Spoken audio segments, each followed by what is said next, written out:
Hello students, good morning. कैसे हो? उम्मीद करता हूँ सब अच्छे होंगे। दोस्तों, इस वीडियो में हम आज परमाणु संरचना को कंटिन्यू कर रहे हैं। इससे पिछले वीडियो तक हमने डाल्टन का जो परमाणु सिद्धांत है उसको कंप्लीट कर लिया है। आज के इस वीडियो में हम discovery of electron, discovery of proton and neutron को देखने वाले हैं। चलो स्टार्ट करते हैं बिना टाइम वेस्ट किए। और आपको मैं बता दूं, इसके नोट्स आपको हमारे टेलीग्राम पे मिल जाएंगे, जो स्क्रीन पे आपको साइड में दिख रहा होगा स्क्रीनशॉट। इस राइटिंग में अच्छे से मिलेंगे। इतने अच्छे नोट्स प्रोवाइड करूंगा कि आपको फ्री में, मतलब रुपए देके भी ऐसे नोट्स नहीं मिलेंगे। तो स्टार्ट करते हैं। देखो, सबसे पहला टॉपिक है डिस्कवरी ऑफ इलेक्ट्रॉन। देखो, इलेक्ट्रॉन की खोज किसने की बच्चों? खोजकर्ता कौन था? आपको पता है, थॉमसन था या थॉमसन, जे थॉमसन, ठीक है, या थॉमसन बोल दो। अब इससे पहले हमें यह पता होना चाहिए कि जो इलेक्ट्रॉन की डिस्कवरी हुई कहां से है। दोस्तों, इलेक्ट्रॉन से पहले हमें कैथोड रेज पढ़ना पड़ेगा। क्यों पढ़ना पड़ेगा? क्योंकि कैथोड रेज थी, इन्हीं को आगे चल के हमने क्या नाम दिया था? इलेक्ट्रॉन नाम दिया था। इसलिए सबसे पहले हमें डिस्कवरी ऑफ इलेक्ट्रॉन से पहले क्या पढ़ना पड़ेगा? Cathode rays. आई बात समझ में?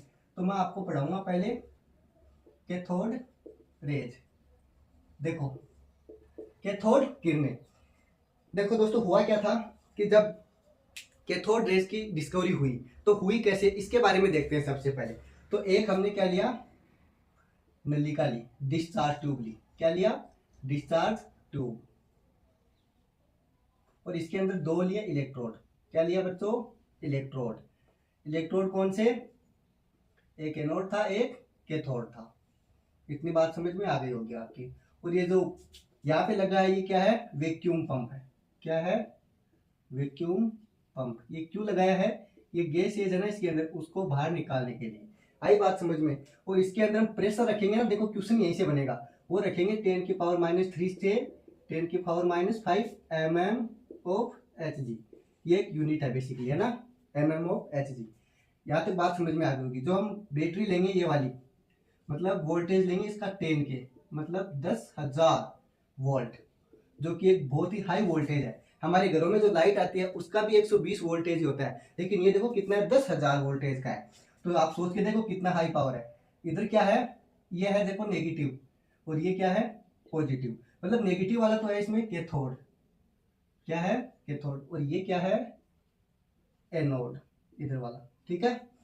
अब देखो एक बात समझना, ये है एनोड।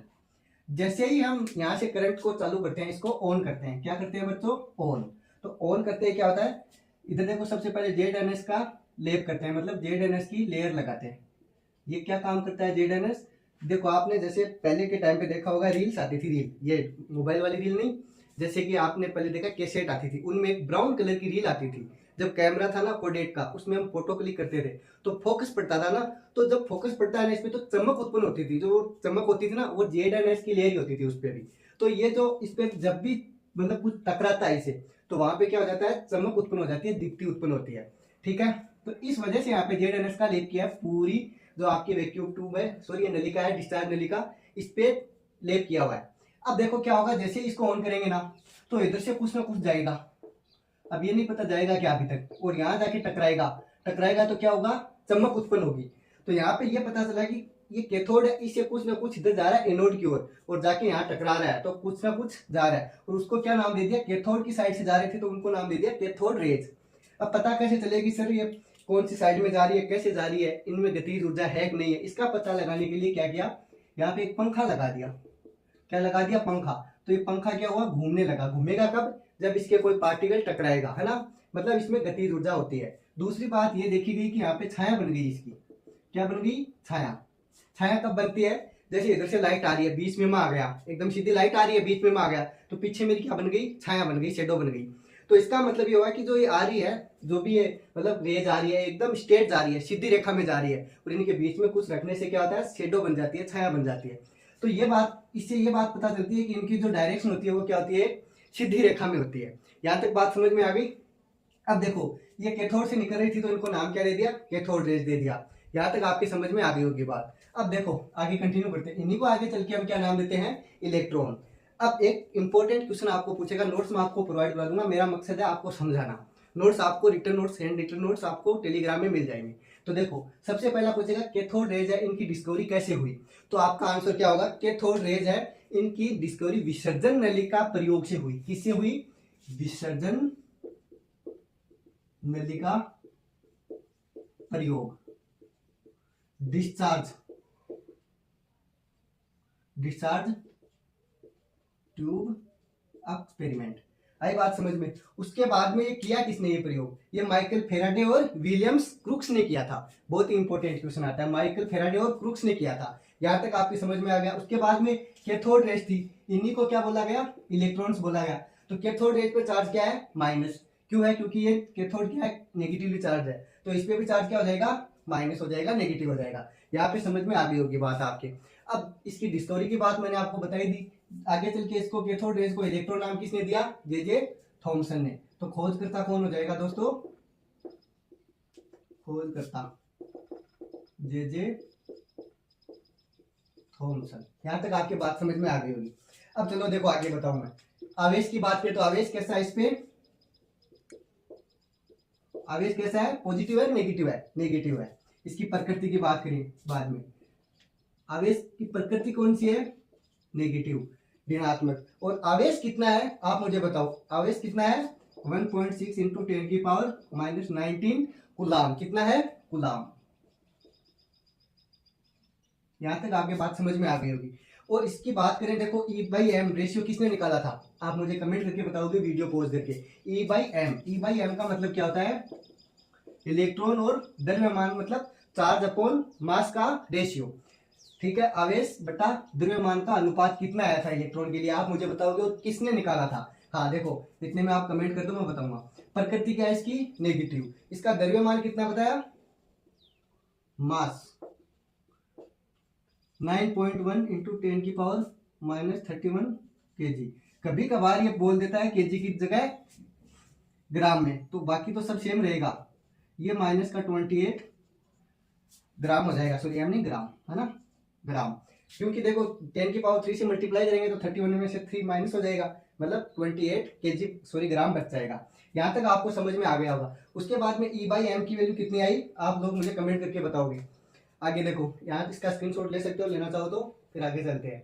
हाँ, अपने इलेक्ट्रॉन के आवेश की बात होगी, द्रव्यमान की बात होगी। अब E/m की बात करेंगे तो कितना आ जाएगा? चलो ठीक है, देखो E/m 1.67 इंटू 10 की पावर 11 गुलाम पर केजी।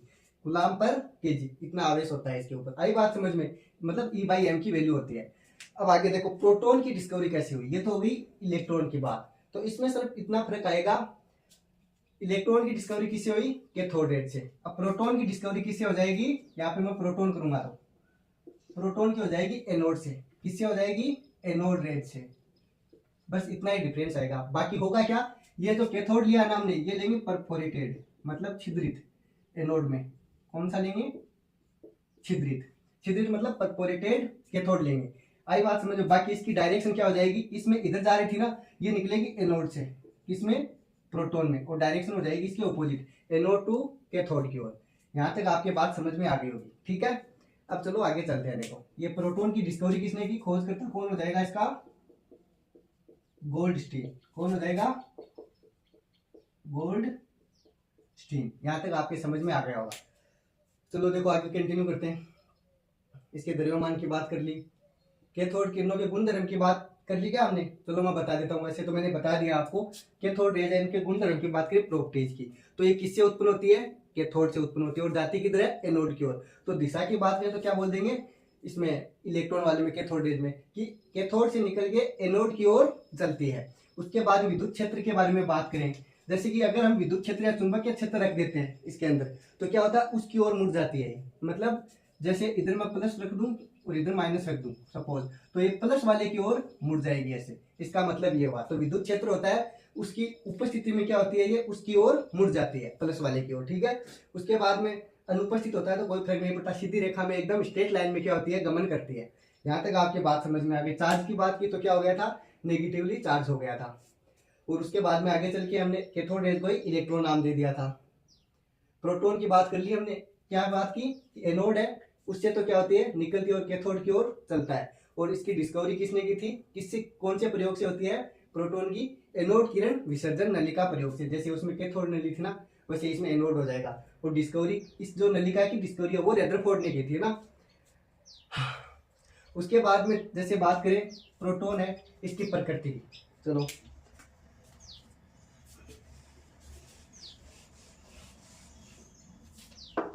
हाँ, तो देखो खोजकर्ता कौन था, गोल्डस्टीन। कौन था, गोल्डस्टीन। उसके बाद में प्रकृति प्रोटॉन पे कैसा होता है, P for proton, P for positive, धनात्मक होता है, ठीक है। उसके बाद में आवेश कितना होता है इस पे,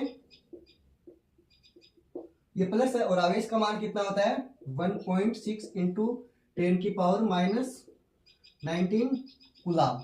यहाँ तक आपके बात समझ में आ गई।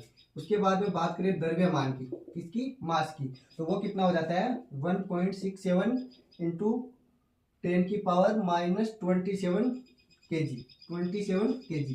अगर ये ग्राम में देगा तो क्या हो जाएगा, ये 24 ग्राम हो जाएगा, ठीक है। इसके बाद में आगे चले कंटिन्यू करें। देखो इलेक्ट्रॉन हो गया, प्रोटॉन हो गया, अब न्यूट्रॉन की बात करते हैं, ठीक है। इसमें P/m की वैल्यू कितनी होगी, अगर प्रोटॉन वाले में निकालें हम तो कितना हो जाएगा, अगर P/mp की वैल्यू निकालें तो कितनी हो जाएगी 9.58 इंटू 10⁻7 कूलाम पर केजी, ठीक है। आगे चलो, देखो प्रोटॉन के बाद में किसकी डिस्कवरी हो जाएगी, न्यूट्रॉन की हो जाएगी, डिस्कवरी ऑफ न्यूट्रॉन। आपको पता है न्यूट्रॉन की डिस्कवरी किसने की थी, अब मैं इसको इरेज कर देता हूँ। देखो डिस्कवरी ऑफ न्यूट्रॉन, आपको नोट्स हमारे टेलीग्राम पे मिल जाएंगे। न्यूट्रॉन, डिस्कवरी ऑफ न्यूट्रॉन, खोज करता कौन है,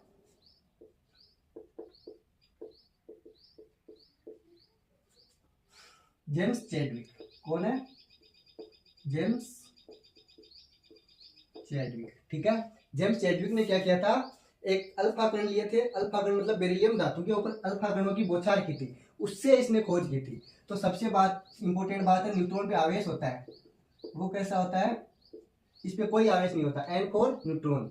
न्यूट्रॉन का मतलब क्या होता है, ये न्यूट्रल होता है, मतलब उदासीन होता है, न्यूट्रल मतलब उदासीन होता है, ये न तो प्लस होता है और न ही माइनस होता है, ठीक है। इसमें द्रव्यमान की बात करें तो कितना होता है, द्रव्यमान देखो 1.67 into 10⁻⁻27 kg, same to same वही रहेगा जो पीछे वाले में था।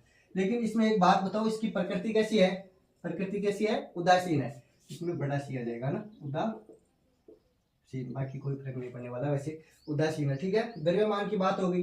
अब आगे देखो न्यूट्रॉन है, इस पे चार्ज N/m की वैल्यू कितनी होगी, कोई बताएगा, N/m होता ही नहीं है N/m, क्योंकि देखो न्यूट्रल है इसलिए N/m होगा ही नहीं, आवेश तो है ही नहीं ना, इस पे आवेश कितना है, न्यूट्रल है, न तो प्लस है न माइनस है, इसलिए ये क्या है, उदासीन है, ठीक है। यहाँ तक आपकी समझ में आया होगा।